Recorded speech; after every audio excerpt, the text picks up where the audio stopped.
नमस्ते साथियों, मैं हूं उदयपुर से एडवोकेट मुकेश कुमार गोपावत। आज का वीडियो आपके लिए बहुत ही महत्वपूर्ण है क्योंकि आज का वीडियो अगर आपने देख लिया तो आपके जीवन में कभी पैसों की कमी रहने वाली नहीं है। यानी कि आज का वीडियो है रोकड़ा वाला।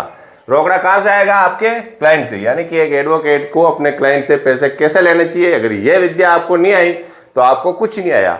आप भले कितना ही कानून पढ़ लो, कितनी प्रैक्टिस कर लो, कितना ही अच्छे आपके पास क्लाइंट हो, आपकी डायरी पूरी पैसों से भरी हो और आपको पैसा लेना नहीं आया तो आपकी हालत अच्छी नहीं होगी। कुछ लोगों को देखा गया है, कुछ एडवोकेट के जिनके पास काम बहुत कम होता है, पैसा उनके पास बहुत ज्यादा होता है। कुछ लोगों की डायरी पूरी भरी होती है मगर वो पैसा नहीं कमाते हैं। आखिर ऐसा क्यों?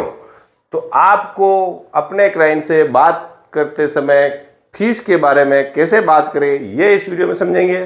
क्या सावधानी रखनी ये समझेंगे, फीस कैसे तय करेंगे ये समझेंगे, एडवांस में कितना लेना है ये भी समझेंगे और क्या नहीं करना है, और अंत में महत्वपूर्ण टिप्स। अगर आपके एक टिप्स भी पल्ले पड़ गई, यानी कि आपके दिमाग में बैठ गई, तो आप जीवन भर सुखी रहने वाले हो। इसलिए वीडियो को पूरा देखें। बीच में इसलिए वीडियो मैंने बनाया है कि आपकी आर्थिक स्थिति थोड़ी सुधरे। तो वीडियो शुरू करते हैं। कई लोगों के, कई एडवोकेट के, जनरली जूनियर एडवोकेट के दिमाग में ये बात बैठी होती है कि अगर हम ज्यादा पैसा मांगेंगे तो क्लाइंट भाग जाएगा। क्या होगा कि अगर हम ज्यादा पैसा मांगेंगे तो क्लाइंट भाग जाएगा। इस डर के कारण वो क्लाइंट से पैसा बहुत कम लेते हैं। क्या यह सही है? तो यह बात 100% गलत भी नहीं है और 100% सही भी नहीं है। यानी 50% सही है और 50% गलत है। जैसे कि मान लो किसी मामले की फीस आपका क्लाइंट 50,000 रुपये देने को तैयार है और आपने 2 लाख मांग लिए, 1 लाख मांग लिए तो वो भागने का तैयार है। या कोई मामला 5,000 का होना, आपने 10 मांग लिए तो भागेगा। तो यानी कि आपको पता होना चाहिए कि किस मामले की कितनी फीस होती है। अरे सर आप बता दो कितने मामले की कितनी फीस होती है। तो मैं आपको बता दूं कि पूरे भारत में कोई एक नहीं है। दक्षिण भारत में ज़्यादातर अपन जो उत्तरी भारत के लोग हैं वहाँ से ज़्यादा फीस ली जाती है।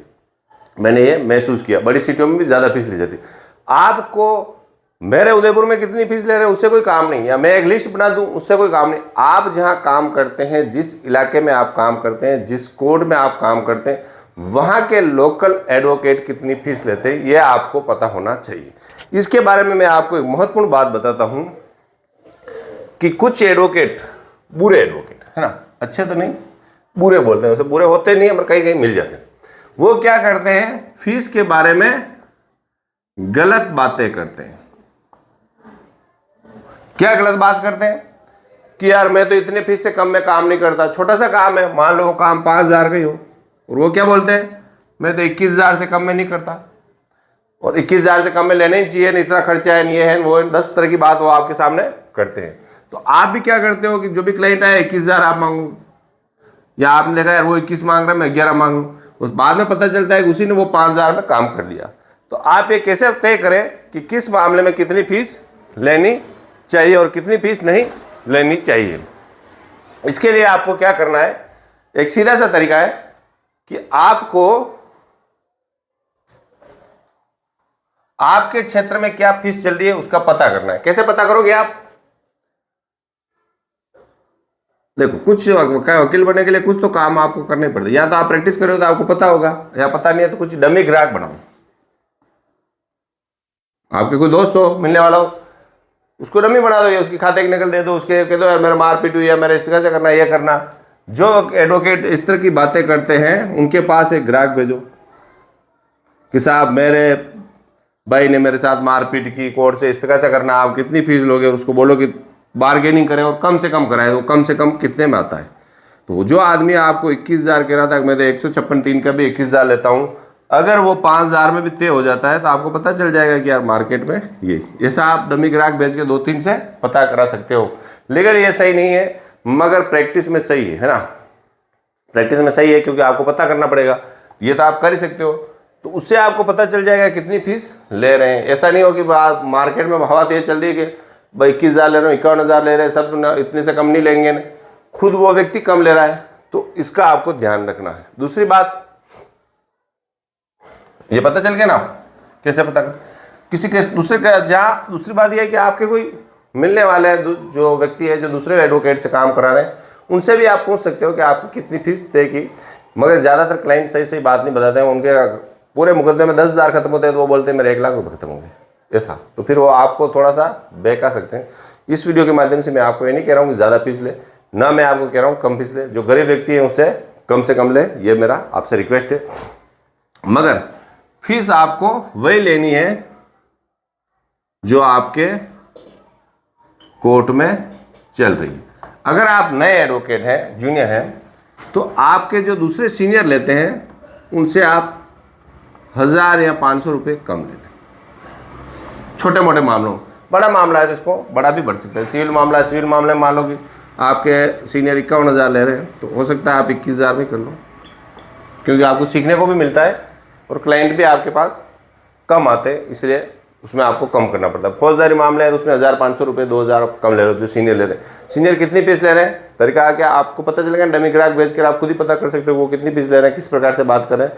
चाहे तो आप उनकी रिकॉर्डिंग भी मंगवा सकते हो कि उन्होंने आप जो क्लाइंट आपने भेजा उसके साथ किस प्रकार से बात की, और वो आप सुन कर ये भी तय कर सकते हो कि वो फीस कैसे तय करते हैं, किस मोड में तय करते हैं। तो ये तो हो गया आपको क्या सावधानी रखनी है, फीस कैसे तय करें ये भी हो गया। एक बात और बताता हूँ मैं जो महत्वपूर्ण है, फीस जब भी आपका क्लाइंट आए कि तुझसे इतनी फीस लूंगा मैं तुझे जीता दूंगा, मैं तुम्हें जीता दूंगा, ये वर्ड आप प्रयोग करोगे तो वो पकड़ लेगा और फीस नहीं देगा। और मान लो फैसला उल्टा आ गया, क्योंकि फैसला सिर्फ आपके हाथ में नहीं, फैसला जज साहब के हाथ में, गवाह बयान पत्रावली के आधार पर, और आपने ये बात करके बोल दिया कि मैं 21,000 रुपये लूंगा, फिर वो बोलेगा आपने कहाँ जीता है, मेरे को तो पैसे जीता ही नहीं, मेरे पैसे वापस लाओ, झगड़ा पैदा होता है। तो आपको फीस तय करनी है मुकदमा लड़ने की।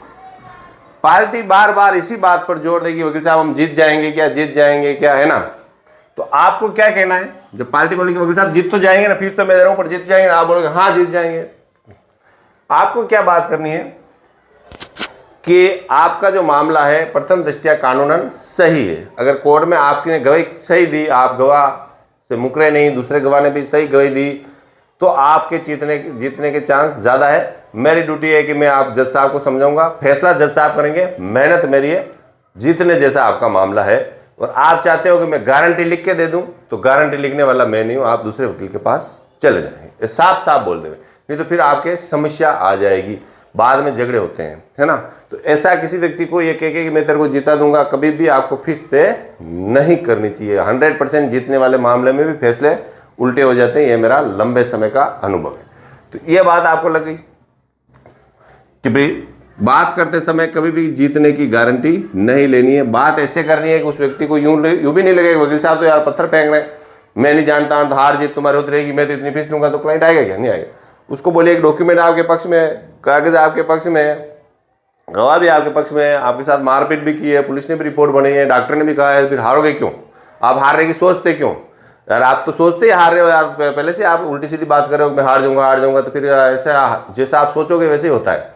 तो आप पॉजिटिव रहिए, मेहनत अपन करेंगे, आपको गवाही अच्छी देनी है, मुकदमा जीतेंगे, ठीक है। और जीतने की पूरी हमारी कोशिश रहेगी, फैसला जज साहब करेंगे, गारंटी में सर्टिफिकेट बना के मैं नहीं देता हूँ, ये बात आप साफ साफ कर लें। तो ये हो गया ना, आपको इस प्रकार से बात करनी है, ठीक है। और फिर एडवांस में कितना लें, मेरी सलाह है कि एडवांस में आपको ज्यादा से ज्यादा लेना चाहिए। जैसे मान लो 21,000 रुपये फीस दे कि एडवांस में आप 11 के आसपास ले लें, फिर बोल दें 10-15 दिन बाद 5,000 हो। कभी भी ये नहीं बोले, गलती ये नहीं करें कि फैसला आने के बाद मैं ये फीस लूंगा। फैसले के बाद कोई व्यक्ति फीस नहीं देता है, ना वो आपको चाय पिलाएगा, ना आपको नमस्ते करेगा।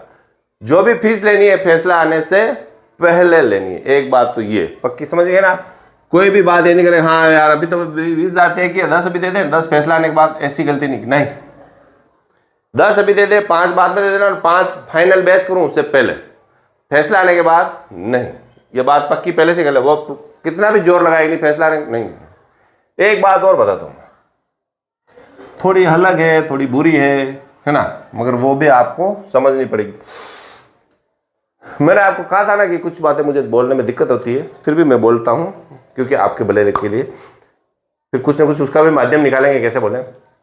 जो महिलाएं क्लाइंट हैं, ठीक है ना, और आप पुरुष व्यक्ति हो, महिलाओं के आंसू पर नहीं जाए, उनसे लगाव नहीं रखें, केवल मुकदमे तक बात करें, उनकी निजी परेशानी पर ध्यान नहीं दे रहे, उनके पास पैसा नहीं है, यह उनकी समस्या है, आपकी समस्या नहीं। जो भी बहनें देख रही है उनसे हाथ जोड़ के माफी, मगर एक एडवोकेट के लिए ये बातें बहुत जरूरी है।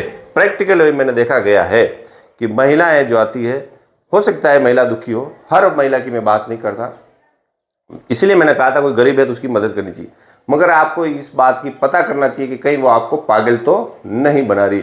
कई बार महिलाएं जो कहती है बिल्कुल पैसा नहीं है और बाद में 10 दिन बाद ही वो 5 लाख का सोने का हार पहन के आ जाती है, मैं तो खरीद के ले। अरे तू कहाँ से ले? और जो कहती है मेरे पास पैसा नहीं है, उसके मोबाइल देखो हाथ में कि उसके हाथ में कितने रुपए का मोबाइल है, मोबाइल से पता चल जाता है कि इसका स्टेटस कैसा है ना। तो उससे क्या करना है कि आपको उसके विशेष उससे नहीं लगाव करना, ना उससे फोन से ज़्यादा बात करनी, पैसे तक ही बात करें, नहीं तो फिर आपके मामला सारा गड़बड़ हो जाएगा। कई वकील इसमें बर्बाद हो चुके हैं। तो आपको सिर्फ वो पे दूसरी कोई भी उल्टी सीधी बात करनी है, वो बात शुरू कर दे, आप तुरंत मना कर दो, नहीं आपकी पेशी हो गई, आप बाहर बैठिए, जब भी आवाज़ पड़े मुझे बुला लेना। या जब वो कभी फ़ोन करें तो फ़ोन पे सिर्फ पेशी और मुकदमे संबंधी ही बात करें, दूसरी बात बिल्कुल नहीं करें, नहीं तो आपकी वकालत पूरी बिगड़ जाएगी। मेरे गुरुजी ने मुझे कहा था कि वकालत में आगे बढ़ना है तो लंगोट का पक्का रहना। लंगोट का पक्का रहने का क्या मतलब होता है आपको पता है या नहीं है? नहीं है तो मैसेज में करें, मैं लिखूंगा, और है तो लिखें, है ना। यानी कि आपको एडवांस राशि ज़्यादा से ज़्यादा लेनी है, बीच में लेनी है, लास्ट मुकदमे फैसले तक के बाद में नहीं लेनी है। एक बात मैं और बता दूँ, कुछ क्लाइंट बहुत ही होशियार होते हैं, डेढ़ दिमाग के होते हैं। वो क्या करते हैं कि कम पैसे में काम तो कराने के लिए आते हैं, फिर पैसा देना बंद कर देते हैं। तो आप चाहो तो जो वकालतनामा होता है ना, उस वकालतनामे के तो पूरा प्रिंटेड आता है, उसके नीचे लिख दो उक्त मुकदमे पेन से कि कुल फीस 50,000 रुपये तय की गई या 10,000 तय की गई है, काले पेन से लिखो छोटे अक्षरों में और साइन करा लो। उससे क्या होगा, कल को बदल भी गया, नहीं दे रहा फीस, तो आपके पास सही नहीं, आप उससे सिविल मुकदमा करके उससे पैसे ले सकते हो। साहब जज साहब देखेंगे इतनी फीस ले रहे, कोई फर्क नहीं पड़ता, आपने लिखवा लेना इस मुकदमे की फीस 10,000 तय की गई है, ठीक है। जो इस मुकदमे मतलब वहीं तक लेने के, आगे अपील की नहीं है, ठीक है ना। ये आप लिखवा सकते हो, या किसी डायरी में भी आप लिख सकते हो कितनी, या आपकी फाइल के पीछे भी लिख दो इतनी तय की गई। अच्छा, फीस जो लेते हो वो हमेशा आप लिखो, आपकी फाइल होती है ना, फाइल के पीछे नहीं लिखना, पीछे क्या दूसरे एडवोकेट भी देखते हैं, फाइलें तो कोर्ट में घूमती रहती है, डायरी में भी देखते हैं, तो फाइल के मतलब सेकंड या थर्ड पेज के यहाँ पर आपको लिखनी है फीस, है ना, जो अंदर छुपी रहे। यहाँ लिखना कि भाई इतनी कुल फीस ये तय गई, उसमें से इतना इतनी तारीख को दिया, इतना इतनी तारीख को दिया, ताकि उसको भी याद रहे जब भी फाइल आती आ जाए। एक बात और बता दूं, फीस जो आप तय करो ना, उसमें साफ साफ आपको बात तय कर लेनी है। क्या? एक तो आपकी, चलो आपका मेहनताना यानी आपकी फीस, दूसरा कोर्ट का खर्चा, जैसे तामील का खर्चा, कोर्ट फीस जो लगती है ना, उसमें सब आ गया, उसमें कोर्ट फीस आ गई, जो टिकट लगाओगे आप, तामील का आ गया, है ना, टाइप का आ गया, ये सारे खर्चे आ गए। तीसरा एक और बताता हूं, बड़ा इंटरेस्टिंग है, जो मेरे गुरुजी ने मुझे बताया था, इसको बोलते हैं बंदरों को रोटी। वो लिखते थे अपनी डायरी पे, बंदरों को इतने रुपए की रोटी बांटी। जानते हो बंदर कौन होते हैं? बंदर जो आपके काम में डिस्टर्ब करते हैं, आपको परेशान करते हैं, है ना। कोर्ट में, थाने में, आम जो सरकारी कार्यालय होते हैं वहां के आसपास बैठे रहते हैं ना, तो वो क्या आपको परेशान करेंगे, तो वो क्या करेंगे, आपका काम को डिस्टर्ब करेंगे, तो उनको रोटी दिलाएंगे ताकि वो चुपचाप बैठ जाए। तो बंदरों की रोटी है, उसका भी आपको जोड़ लेना कि देख बंदरों की रोटी तू बांटेगा कि मैं बांटूंगा। ज्यादातर हिसाब किताब अगर बंदरों को रोटी है देने का, क्लाइंट के पास रुको नहीं यार तेरा एक्स्ट्रा, और फिर कहता है नहीं, तो इसका खर्चा भी अलग से आपको जोड़ लेना चाहिए। ऐसा नहीं कि फीस में कि ये भी आ गया, ये भी आ गया। फिर उससे ये बात करो कि जो इस मुकदमे के साथ कोई अलग लड़ाई झगड़ा हो गया है तो उसकी फीस इस मुकदमे में नहीं है। ये बात कब बोलनी है? जब आपके फीस तय होगी कि भाई इतना इतना खर्चा है और उसने आपको फीस की एडवांस भी दे दी, तब उसको एडवांस जेब में रख के फिर उसको चाय पिला के फिर उसको बोल रहा हूँ कि देख तेरे ये मुकदमे की फीस तय की है, तेरे तो और 10 मुकदमे हो जाए, उसकी इसमें नहीं है, और उसकी होगी तो उसकी अलग लड़ूंगा। ठीक है, तो ये बात हमेशा ध्यान रखनी। पहले बोलोगे तो उसकी अलग लूंगा, इसकी अलग लूंगा, तो फिर उठ के चले जाते हैं, वापस आते हैं आते ही नहीं है। तो ये भी आपको विशेष रूप से ध्यान में रखना है। फिर आपको तीसरी बात है, क्या आपको नहीं करना है।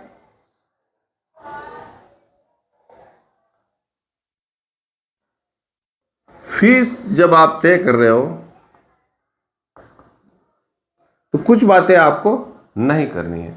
एक तो जैसे मैंने बताया, जीतने की गारंटी नहीं लेनी है। दूसरा,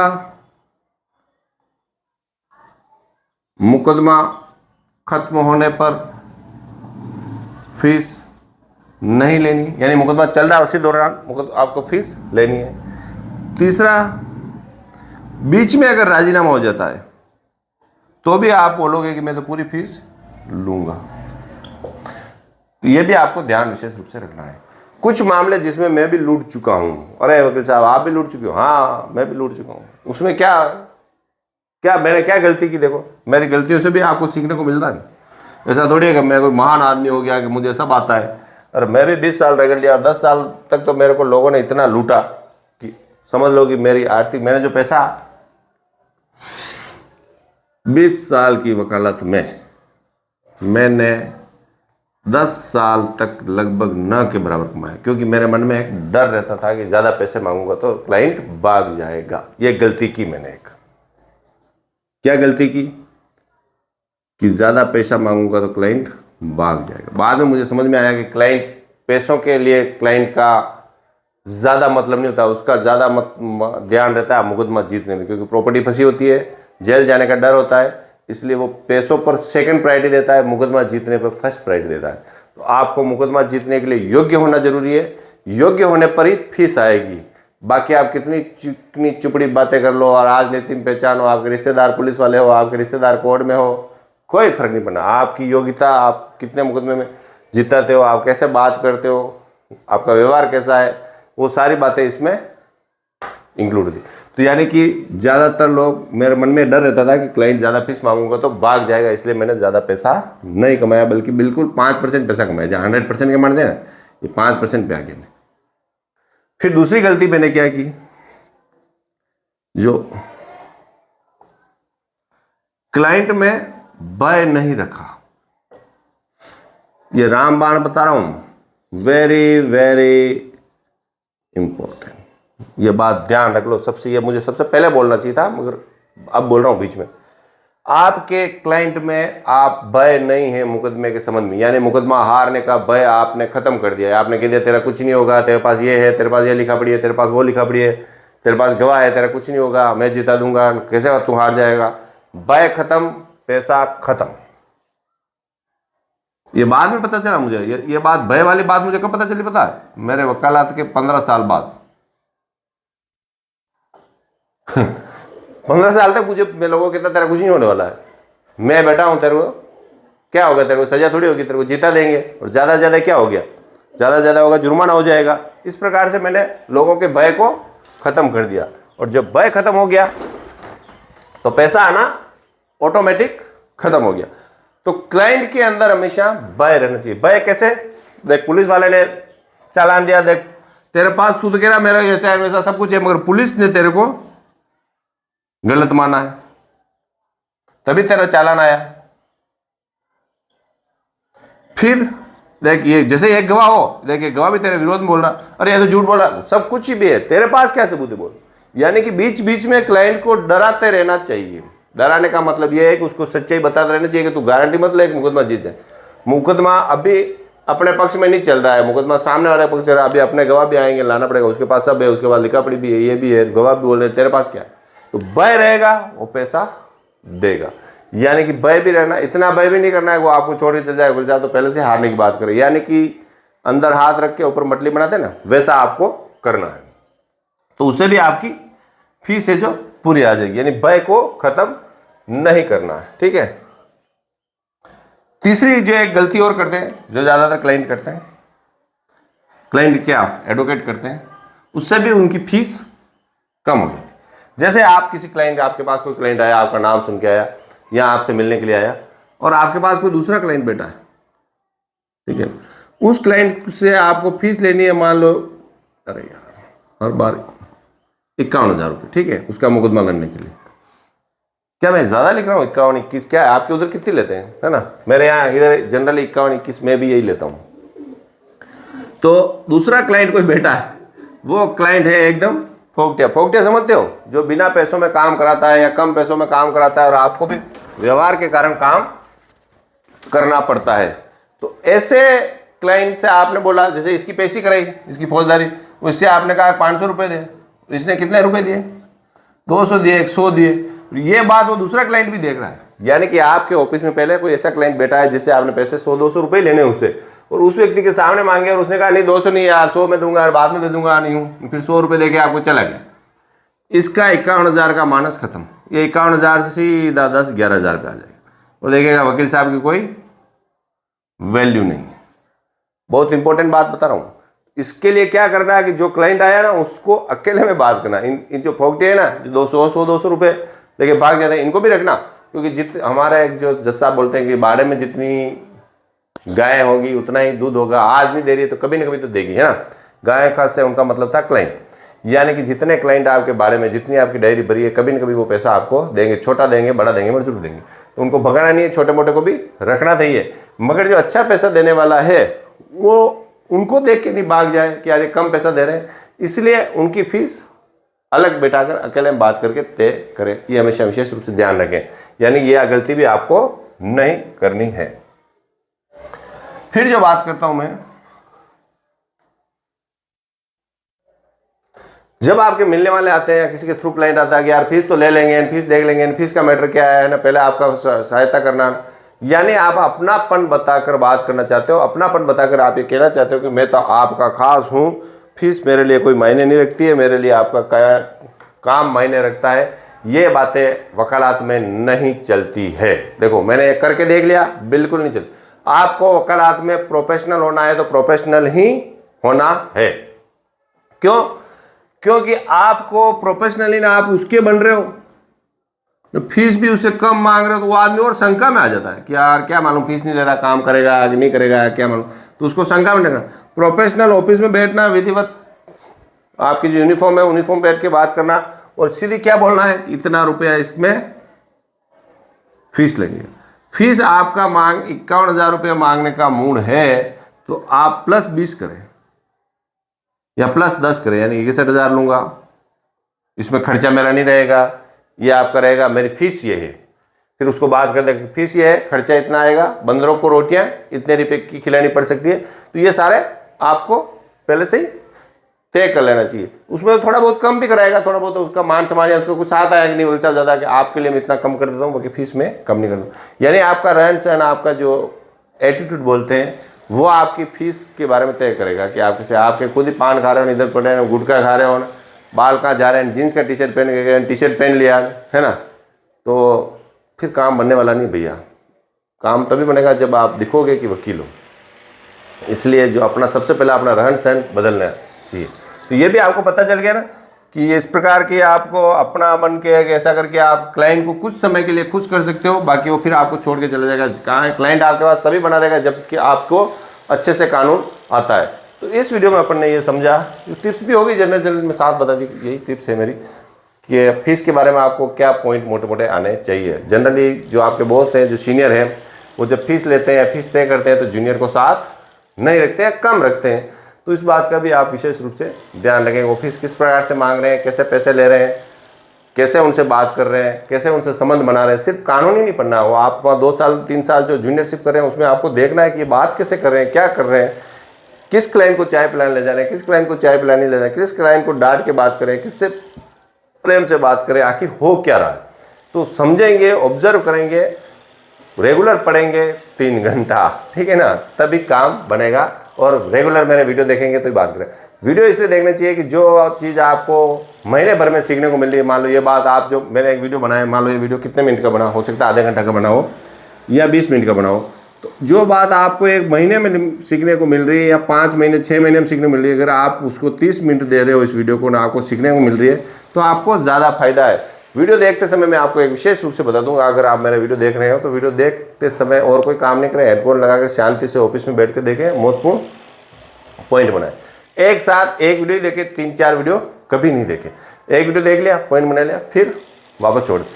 एक बात और बताऊँ, आपने एक बार वीडियो देख लिया और फिर आपको लगता है मैंने देख लिया, मगर मानव की प्रवृत्ति भूलने की होती है, इसलिए कोशिश करें कि आप बार बार वीडियो देखिए। रोज आप कोर्ट जा रहे हो ना काम सीखने के लिए, रोज हाजिरी मापी लगा रहे हो, रोज वही की वही पेशी लिख रहे हो, रोज वही फाइलें तोड़ रहे हो, रोज वही फोटोकॉपी करा रहे हो, तो रोज लगभग 2 बार 3 बार मेरे वीडियो को सुनिए। जब भी आप आज भी सुनिए, आप अगर पुराना वीडियो उसको सुनोगे तो आपको लगेगा ये बात तो मैंने जब वीडियो देखा तब ध्यान में नहीं थी। अगर आप रेगुलर वीडियो देखोगे तो मैं आपको विश्वास दिलाता हूं कि मैं आपको फेमस वकील बनाकर छोड़ूंगा। जो मेरे अंदर है, मेरे पास है, वो सारा आपके उलट दूंगा कि भाई आप देखिए, जिससे आपके वकालत के जीवन में कम दिक्कत आए और सिर्फ सारे काम, सारे प्रार्थना पत्र, सारे PDF में आपको उपलब्ध करूंगा, ये मेरा वादा है। Thank you.